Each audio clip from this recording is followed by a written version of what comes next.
저희 박정희 한판 승부에서는 이태원 참사를 기억하는 다양한 목소리를 들어보고 있습니다. 오늘이 이태원의 목소리 그 네 번째 시간이죠. 지난 22일 희생자 유족들이 첫 기자회견을 열어서 정부를 향해 요구사항을 공개적으로 제시했습니다. 그래서 오늘은요, 희생자 유족 한 분의 목소리를 들어보려고 합니다. 오늘 어렵게 목소리를 내실 분은 고 노유영 씨의 어머니신데요. 꽃다운 따님을 참사로 잃은 한 어머니의 목소리를 듣겠습니다. 인터뷰는 사전 녹음으로 진행됐다는 점 미리 말씀드립니다. 어머니 나와 계시죠? 네, 예. 자, 일단 굉장히 여전히 힘드신 와중에도 인터뷰 응해줘서 감사드리겠습니다. 이렇게 마음이 아프실 텐데 용기를 내셔서 나서시게 되신 이유는 어떤 거였을까요? 그래도 저 혼자가 아니라 여러 유가족들이 같이 힘을 합해야 된다는 그런 생각이 많이 큰 거죠. 예. 10월 29일 참사 이후 거의 이제 한 달이 가까운 시간이 흐르고 있는데요. 어머니는 그동안 어떻게 시간 보내셨어요? 아직까지도 믿기지도 않지만 매상 딸 생각하면서 울다가 입에 솔직히 밥 넘기는 것도 너무 죄책감이 들고 잠도 자는 것도 힘들고 미안하기도 하고 10일날 제가 연인 사망 신고를 하고 하나하나 이제 흔적이 지워지는 게 너무 가슴이 아프고 무너지고 그래도 해야 한다고 하니까 하고는 있습니다. 예. 얼마나 힘드시겠어요. 지금도 이제 따님을 생각하시면 정말로 울컥한 마음에 솟구치실 것 같은데 우리 노유영 씨 어머니에게 가족들에게 어떤 따님이었을까요? 우리 유영이는 진짜 너무 착한 딸이고요. 그냥 친구 같은 그런 딸이었고 지금 간호조무사를 수술방에서도 일을 하면서 환자들한테도 정말 둘도 없는 그런 딸이었죠. 환자들이 다 유영이만 찾았으니까 예. 대학 졸업하고 나면 엄마한테 효도도 할 거라고 그러던 딸이었어요. 그러면 그 10월 29일 참사 당일 네네. 그 전까지 혹시 어머니랑 마지막 연락했던 순간이 언제였을까요? 저는 목요일 날 통화를 했어요. 아, 목요일 날이요. 네, 목요일 날 통화를 했고 갔을 거라고는 생각도 못 했고요. 아, 일요일 날 아침에 뉴스 보고 마음 이상해서 전화를 했는데 전화를 안 받더라고요. 그래서 아하. 전화했더니 용산경찰서에서 받더라고요. 아하. 그때 무너졌죠. 그래가지고 이제 동생이 막 여기저기 전화 다 해서 찾았어요. 그 딸이 그 사망자 안에 포함됐다는 사실을 아시게 전화로 된 알았죠. 전화가 여기저기 있어요. 막 전화를 많이 했었어요. 전화를 엄청 했었어요. 그날 동생이 막 여기 전화하면 저기 전화하라고 막 처음에 가르쳐 주지도 않고 막 그러더라고요. 예, 예. 장례식장도 애들이 어디 있는지도 몰라가지고 엄청 찾았어요. 막 여기 가면 저기 가라 그러고 저기 가면 여기 가라고 결국 찾은 게 안양에 있더라고요. 안양에. 그래서 참사 직후 이제 정부 대응을 두고 참 많은 문제가 지금 제기되고 있지 않습니까? 어머니께서 네. 지금 이제 따님의 그 소식을 들으시고 난 다음에 지금까지 이제 좀 시간이 지났습니다만 어떤 게 가장 큰 참사 원인이라고 좀 생각하세요, 어머니? 그렇게 119 신고를 해대고 112 신고를 하고 그렇게 많이 전화를 하고 했는데도 예.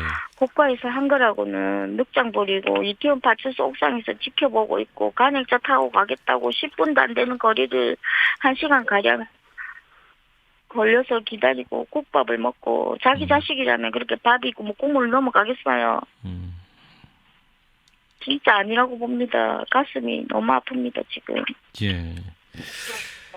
그러니까 이제 이 사망자들, 희생자들의 시신을 안치한 병원이 한 40곳이 넘을 정도로 굉장히 많은 곳에 이제 안치가 됐었고. 근데 왜 그렇게 다 뿔뿔이 흩어놨는지 사망자들을, 희생자들을 한 곳에 이렇게 여러 명이 있은 데가 없어요. 거의 1명 아니면 2명 막 이런 식이더라고요. 예. 정부에서 해준 게 없어요. 우리가 다 알아내고 우리가 온데 전화해가지고 그렇게 찾았지 정부에서 어디 있다고 가라고 안 했어요. 아하, 그렇군요. 네. 이제 그러니까 정부에서는 이제 사망자가 안치된 장례 시설별로 그 전담 네. 공무원을 한 명씩 배치해가지고 1대1로 돕고 있다 이런 발표도 하지 않았습니까? 그건 나중이었죠. 다 나중이었다. 하고, 예, 우리는 내 딸을 다 찾아가 장례식장에 장례 빈소를 차려놓은 이후였어요. 아, 그렇군요. 그러니까 이게 네. 또 시신을 찾으러도 이 병원 저 병원 왔다 갔다 하시니까 많이 다녔죠. 그 과정도 정말 눈물을 흘리면서 그냥 그러니까요. 너무너무 힘드셨겠네요. 네, 다른 유가족들이 더 많이 힘들었어요. 예, 정말 장례식장에서 예, 국가에서 그래도 나라의 대통령이라고 하시는 분이 예. 장례식장에 화환을 보냈더라고요. 화환, 예, 화환을 보냈는데 그 화환에 상가 고인의 명복을 빈다 뭐 이런 걸 전혀 없고요. 예. 자기 이름만 대문짝만하게 해가지고 대통령 윤석열 해가지고 대문짝만하게 해가 왔어요. 아하, 미치는 줄 알았어요. 정말 너무 화가 나가지고 아하. 이게 사과는 아니잖아요. 국민 유가족들한테 대한 뭐 우리가 자기 이름 몰라서 자기 우리한테 이름 가르쳐 주려고 보낸 거 아니잖아요. 그렇죠. 우리 그냥 다 뜯어버렸어요. 그거 예. 너무 화가 나가지고.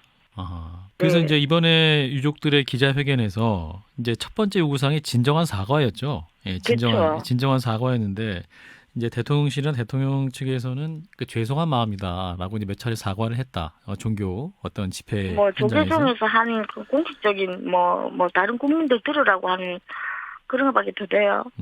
다른 국민에게 향한 것이었다. 유족들을 향한 것은 아니었고. 유족한테 하는 건 아니었죠. 말만 유족이라고 이야기를 하겠지만 예.